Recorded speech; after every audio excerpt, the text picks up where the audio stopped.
Sejam muito bem-vindas a um vídeo muito especial. Trouxe aqui o meu marido, pai dos meus filhos. E como eu comentei um pouco sobre a minha jornada, sobre a minha história no primeiro vídeo, a história do casal tentante é junto. Então, eu trouxe aqui o meu parceiro de vida, o pai dos meus filhos, para a gente falar um pouquinho sobre como foi a nossa jornada.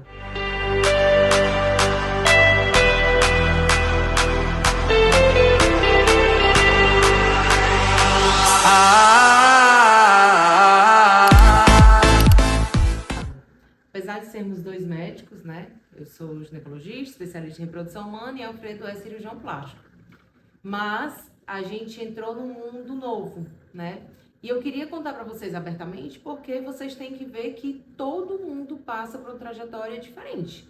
Todo mundo tem um tempo diferente. Então, nós casamos em 2015, janeiro de 2015. E desde que eu casei, eu já queria ser mãe. Alfredo não queria, né? Fui convocado primeiro para casar, depois fui convocado para ser pai, mas o fato é que a gente como homem, né, a gente costuma estar sempre meio que podado pelas escolhas das mulheres, né? A gente acha que isso não é verdade, mas isso é. Muitas vezes ela sabe o que é melhor e a gente só basta confiar naquela escolha que a gente fez, que no caso eu fiz a escolha por ela, né? Então, a gente casou muito jovem, né? Moramos fora. Quando voltamos, por conta de não sei se tu já contou isso nas tuas redes, né? Ela, por conta de um diagnóstico que ela teve de endometriose, que foi descoberto, né, por mim, enquanto ela estava operando uma apendicite por vídeo. A gente viu as lesõezinhas lá de endometriose e, obviamente, a cirurgia foi tudo bem, tudo certo. Ela acordou logo da cirurgia e assim que saíram as pessoas que estavam lá, ela já viu o meu olhar de preocupação, porque eu já sabia que ela iria ficar tensa com esse diagnóstico, né? Porque ela já era, estava estudando, né? Estava na residência, estava na residência de ginecologia e obstetrícia, e eu sabia que a endometriose é uma das causas de infertilidade, né? Aí logo eu fui convocado para ser pai, né? Assim, meio que forçado mesmo. No primeiro momento eu não queria fazer exame. Tá bom, vamos liberar, vamos deixar Deus vir aí, Deus mandar. E aí ela falou, não, você vai fazer isso aqui, você vai fazer isso aqui, eu vou fazer e tal. Aí tu fala como é que foi melhor. O que tu fez, né? Então, eu descobri endometriose ao acaso, né? Tem 3 formas de a gente descobrir endometriose. Por dor, por infertilidade ao acaso. Eu caí na porcentagem do ao acaso. Não tinha queixa, eu usava DIU de cobre. Então, imediatamente eu tirei o DIU e comecei a fazer os exames. Então, como eu indico para as minhas pacientes? Descobri endometriose, vamos avaliar a trompa, vamos avaliar a reserva ovariana, vamos avaliar tudo antes de você liberar para engravidar. Então, eu liberei para engravidar, sabendo que eu já tinha uma obstrução parcial da trompa esquerda. E eu cheguei para o Alfredo e disse, pois agora você vai fazer exame de sangue e espermograma. Ele olhou para mim e disse, tá doida? A gente descobriu endometriose em ti. Eu disse, tudo bem, mas como eu tenho endometriose e endometriose é uma doença progressiva, leia-se, eu sou ansiosa igual a todas as minhas pacientes, eu fiquei receosa de eu ficar tentando um ano engravidar, já que na época a gente tinha 27 anos, né? E desse um ano de tentativa, ele tem um espermograma ruim, ele tá com muitas alterações e atrapalhar a engravidar. Então eu pensei, poxa, não é justo eu perder tempo. E o espermograma é um exame simples, mas para o homem é um exame simples? Não. É um exame desconfortável, é um exame que eles têm muito medo, né? Acho que não é nem medo, é um preconceito com o exame, né? Desconfortável. É que a gente pensa na cabeça que é desnecessário, né? Porque o homem ejacula, ele pensa que tá tudo bem ali, né? Tá ejaculando, mas muitas vezes não tem espermatozoide, né, funcional em boa quantidade. Mas enfim, o que é importante ninguém vai discutir, é super importante, né? Mas tem um tabu mesmo aí com os homens de realizar, né? Esse exame, né? Esse exame. Então, nós tentamos engravidar. Ela foi gaiata que logo depois também me matriculou na academia, foi. Não sei o quê, começou a fazer dieta, e eu sem entender nada. Na verdade, era ela por trás querendo que eu mudasse meus hábitos de vida. No café da manhã eu vinha só com as vitaminas, né, moça? Aí ele disse, o que é isso? Eu disse, você tem que tomar. Então, gente, é o que eu falo para os pacientes. Às vezes, vocês têm que dizer, é assim, vai fazer, porque muitos maridos até gostam da gente estar ali mudando tudo e amparando e ajudando. Mas a gente fez tudo isso. Então, a gente entrou na academia, a gente começou uma dieta mais controlada, suplementos e não veio, né? Como eu já tinha essa noção de que eu teria mais dificuldade para engravidar, porque além da endometriose, eu tenho síndrome do ovário policístico, então eu acabei fazendo indução de ovulação, controle por ultrassom, e quando quando foi o dia da minha ovulação, nós viajamos para casa de praia. Gente, cheguei para o Alfredo, porque uma das coisas que a gente faz é não pode beber. Vou contar. Vou contar. Não pode beber. E ele simplesmente, o Alfredo não é de beber muito, mas ele simplesmente bebeu. Amanheci escutando Reginaldo Rossi. Foi, a Raposa e as Uvas. E começou a beber gin. Gente, ele bebeu uma garrafa de gin com o pessoal lá na casa de praia. E eu disse, Alfredo, pelo amor de Deus, tu sabe que eu tô tentando, que a ovulação é hoje. Aí ele, como toda pessoa, né, já calibrada, fala as melhores frases, né? Ele falou, não se preocupe, quem vem aí é Alfredinho. E aí veio o nosso Alfredinho na primeira tentativa de indução de ovulação. Foi uma gravidez muito amada, muito desejada, muito planejada, mas com 16 semanas eu comecei a sentir uma dor muito grande no quadril, uma dor insuportável.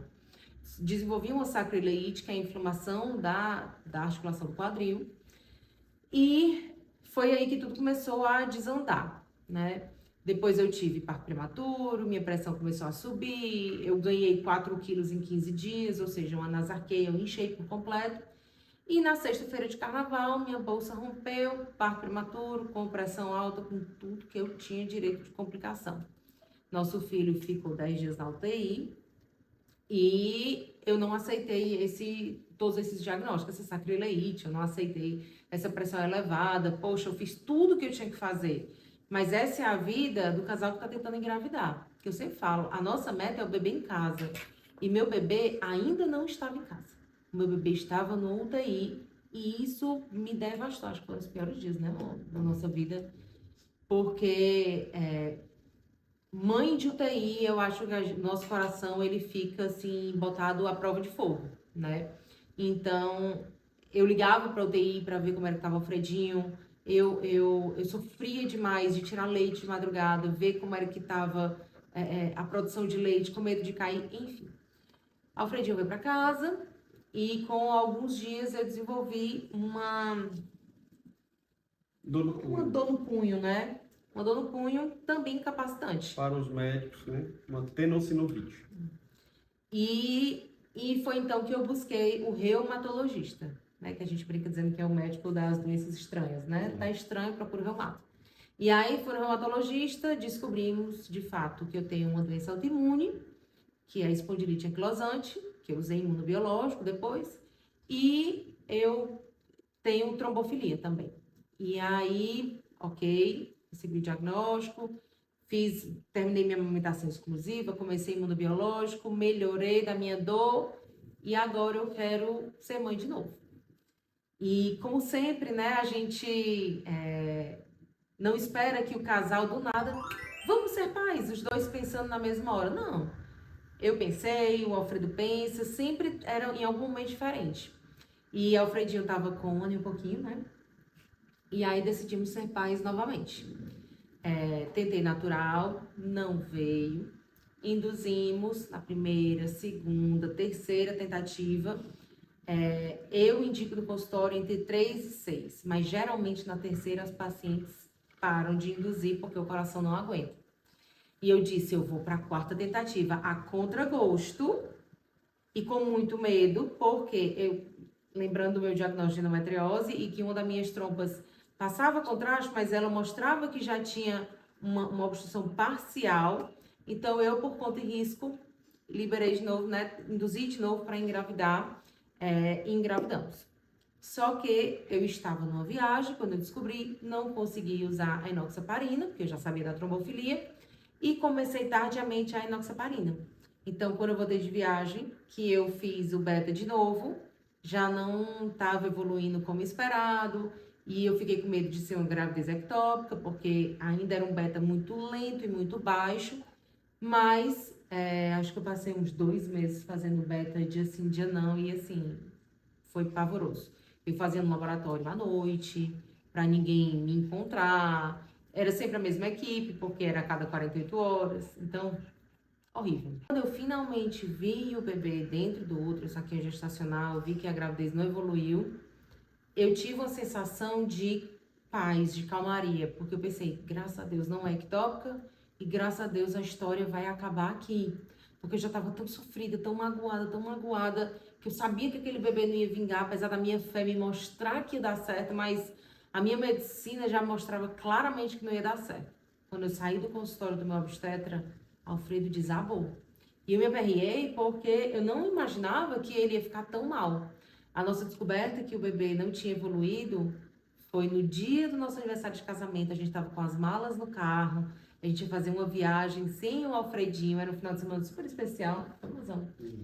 E o Alfredo caiu em choro. Então, muitas vezes a gente se coloca, nós mulheres, nos colocamos como vítima, como dor, como trajetória difícil, mas o marido, eu acho que ele pesa duplamente, né, irmão? Porque o homem, ele, além de estar sofrendo, ele tá ali amparando para você não sofrer tanto.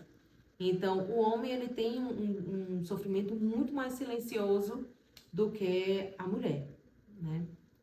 E aí, passou, no outro mês o Alfredo disse, vamos ser pais de novo? Eu disse, Deus me livre, eu não estou pronta.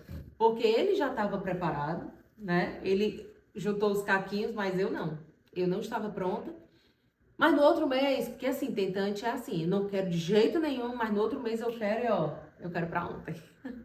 E aí a gente voltou a induzir a ovulação e o meu ovário não respondeu nada. Parecia que eu tinha tomado água e eu tenho uma altíssima reserva ovariana, enfim.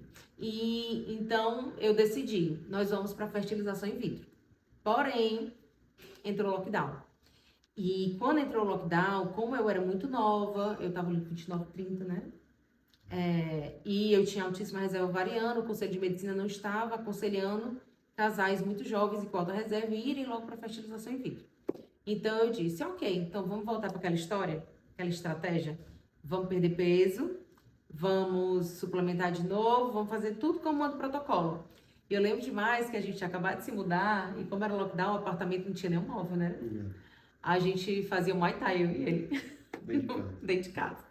E aí, nessa foi, a gente foi perdendo peso, e a gente foi aprendendo a fazer receitas saudáveis, não foi? Enfim, fomos suplementando e tal. E do nada, eu comecei a sentir umas coisas estranhas. Porque eu descubro minhas gestações, assim, de coisas estranhas. E eu acho que sangrou minha gengiva. Foi alguma coisa assim, né? Sangrou minha gengiva. E aí eu disse, não tá normal, vou fazer um teste. E eu sou daquelas tentantes, assim, eu tinha teste de gravidez sobrando na gaveta, tá? Eu era daquelas que não fazia teste no dia do atraso, não. Eu fazia 4 dias do atraso, porque o conhecimento é uma praga, né? Que você sabe que aquele beta vai subir com 10 dias pós-ovulação. E eu via minha ovulação por ultrassom, então eu sabia o dia que eu ia fazer o beta. Eu pegava meus betas bem baixinho e ia acompanhando. E descobri a gravidez no mês de maio, né, mês de Maria, e estava grávida da minha terceira gestação, que é a minha segunda filha no colo. Assim que eu descobri, no mesmo dia eu já liguei para o hospital, cancelei minha escala de plantão, porque eu dava plantão na área obstétrica de Covid, e fiquei só em ambulatório. Gente, parece um negócio, assim, um chama, porque no dia que eu fui atender, nesse dia, não sei porquê, faltou EPI. A gente usava uma um face shield, né? A gente usava máscara em 95, um capote, a gente usava muita coisa. E nesse dia faltou o face shield e a primeira paciente que eu atendi, assim que eu abri o sistema, tinha lá um exame pendente em vermelho. Quando eu abri, ela tava Covid positivo. Aí eu disse, meu Deus, eu descobri hoje a gravidez, isso aqui tá acontecendo comigo. Eu disse, mas eu não vou pegar. Ok. A gente estava no mês de Maria, né? Então todo dia a gente fazia uma oração, a gente tinha um livrinho que a gente estava rezando. E eu acendi o fósforo. Um dia, eu vindo acho que foi uns 3 dias depois, né? Alguns dias depois, de eu ter descoberto a gravidez, eu vim andando no corredor de casa para ir em direção ao nosso momento de oração e risquei o fósforo e eu não senti o cheiro. Aí eu disse, poxa vida, é Covid. E de fato era. Então, você imagina uma pessoa que tinha perdido o bebê há pouco tempo, descobriu uma gravidez natural pela primeira vez, sem nenhum estímulo, sem nenhuma indução, e eu fiquei em pânico, né? A gente tem uma conexão muito grande com Nossa Senhora, então a gente estava num mês muito importante, e eu senti o chamado de colocar o nome da minha filha de Maria, né? Coloquei o pedido para ter a minha filha nos pés de Nossa Senhora, e ela me concedeu em 15 dias a minha graça, né? Depois de tantas tentativas, tantos nãos. E no mês de Maria eu descobri minha gravidez e descobri o Covid. E como toda tentante ansiosa, mas como eu disse, a gente tem acesso às coisas, o que é pior, né? Eu disse, Alfredo, eu não vou poder ficar fazendo teste de gravidez e nem vou poder ficar fazendo ultrassom porque eu estou em isolamento. Então trago o aparelho de ultrassom para casa. Lembra? Alfredo levou o aparelho de ultrassom para casa, eu olhava todo dia. Então, quando vocês falam que estão ansiosos, doutora, eu quero fazer exame, eu entendo. Porque dói, é uma dor na alma, o que é pior, né? A dor da incerteza, a dor de não estar sentindo nada, eu ainda não sinto o bebê mexer. Então, até ter o bebê em casa, a gente sofre. Então, por conta da minha perda, toda vida que eu fazia xixi, olhava o papel, se tem sangue, se não tem. Então, a gente fica naquela ansiedade. Mas um belo dia, o saquinho gestacional apareceu dentro do útero, tudo certinho, e seguimos, né? Nós já sabíamos que o nome seria Catarina, porque nós sentimos o chamado por conta de Santa Catarina Labouré, mas como eu descobri no mês de Maria, eu disse, não acredito que Nossa Senhora vai me dar uma filha mulher. Eu que era mãe de menino, achava que eu só teria menino na vida, e aí eu disse, se for menina, vai ser Maria Catarina. E aí a gente estourou o balão, veio tudo rosa. Alfredo deu um pulo, me deu um abraço. Tá rindo porque tu sabe, né, que eu vou falar. Ele me deu um abraço e disse, sensação de fábrica fechada. Fábrica fechada, nada. A gente, durante essa gravidez, a minha irmã teve câncer de mama e eu me senti muito sozinha, nós somos duas, né? Então eu prometi pra mim mesma, eu não vou ser mãe só de 2, eu vou ter mais. E eu falei pra eles, Deus falou comigo, que a gente vai ter mais um filho. Ele falou, mas Tiziana, ele só falou com você, ele não falou comigo. Aí eu disse, pois é, mas o anjo falou com Maria, depois falou com José, né não? Aí ele disse, tu me convence de qualquer jeito. Porque a gente tem também o poder, além do conhecimento, né amor? A gente tem o dom da palavra, de convencer o marido. E aí foi uma gravidez muito abençoada, Cacá crescia muito bem, porém eu tive diabetes gestacional, usei o Clexane, usei insulina, e foi uma gravidez que eu estava bem receosa, muito ansiosa.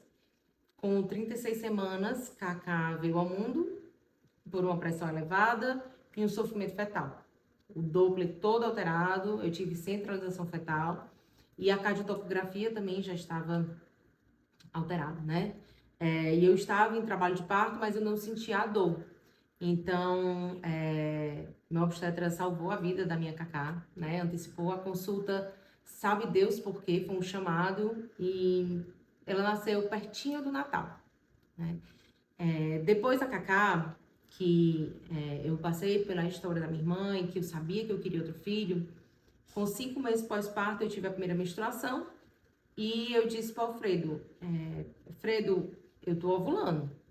Olhei para o ultrassom, vi que estava ovulando.